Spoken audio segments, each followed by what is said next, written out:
So currently I'm in my Tesla Model Y, and as soon as I entered the vehicle, I saw this pop up for the data sharing, and it's asking you to, opt in to allow Tesla to have access to analytics, your driving data, the road information that the camera collects, everything like that, including the internal cabin camera analytics. So all of them are off by default, but there was one, this allow road segment data analytics. This one was on by default. So what I did is unchecked it, and I'm going to do accept selected.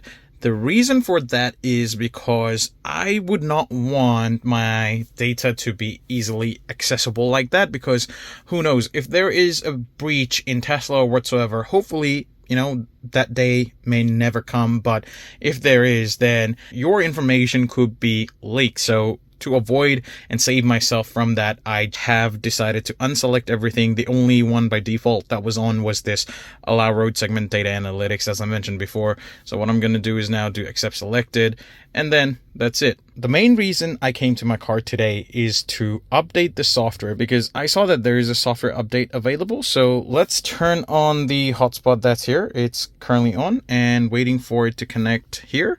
It seems that it's picked it up, and now that's done, we'll wait for the update to download. But let's see their release notes and double check what's here. I haven't updated my car for so long, so it would be old, I believe. So this is the 2023.20.9.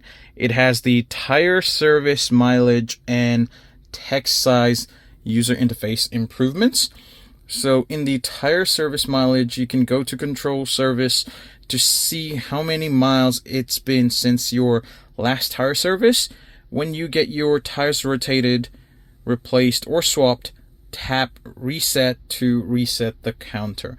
Okay, that makes sense. Anything else? 2023-12, so that's, I think, a long time back. But apart from that, I don't think there's anything else. Yeah.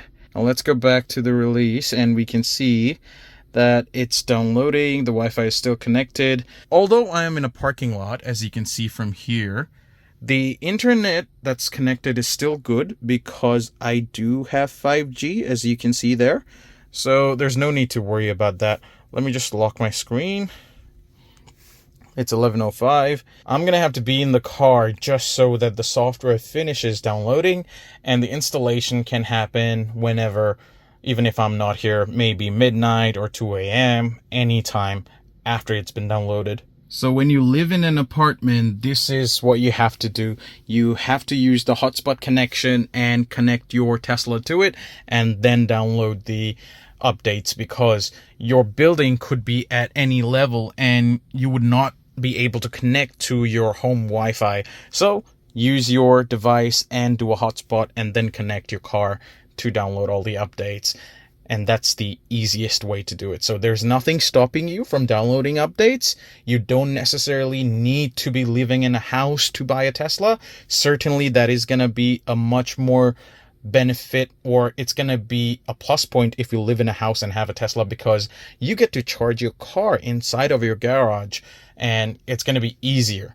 In my case, I live in an apartment, as you can see here. This is the apartment garage. So my garage is on the 5th floor. And if I want to charge my car, which is currently sitting at a 74%, for example, say it was at a 20% and I needed to charge, I would need to go to the ground level, because the ground level is also parking.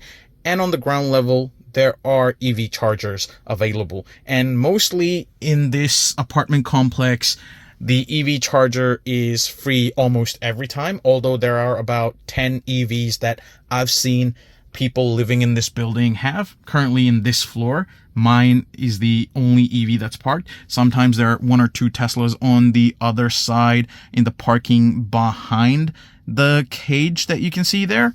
But yeah, regardless, even if there are like 8 to 10 EVs in this building, you still get to charge whenever you want, because the apartment complex is in the city and there are multiple charging locations in the city, which is free of cost, because I don't know, for some reason ChargeFox seems to be giving out free charging facilities. So any parking spot that you can find in the city with the ChargeFox connectors, you can charge basically for free without having to spend your own money.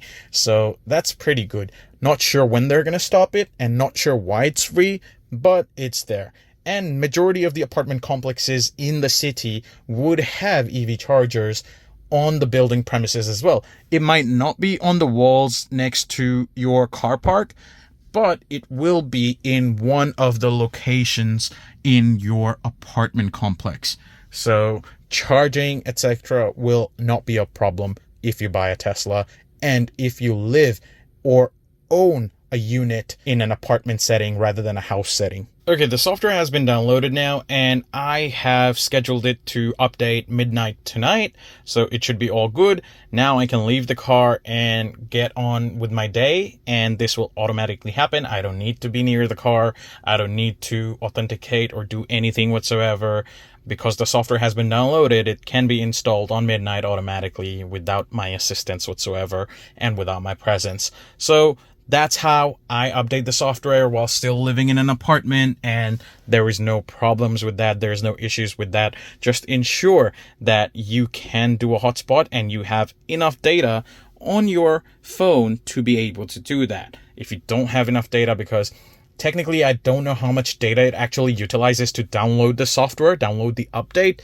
So you would have to play around with it, but it doesn't take that much. I don't get any alerts. I do have about 180 gigs of data on my plan, so it's not going to run out of that much, but still, I don't get any alerts saying that, 1 gigs or 2 gigs has been used or anything like that. So it's quite minimal, so you don't have to worry about it, I think, but do your own research before actually trying the hotspot way. But if you want to update the software on your Tesla and you live in an apartment with no way to access your home network, then hotspot is the only way. Thank you for watching. I'll see you in the next one. Till then, peace.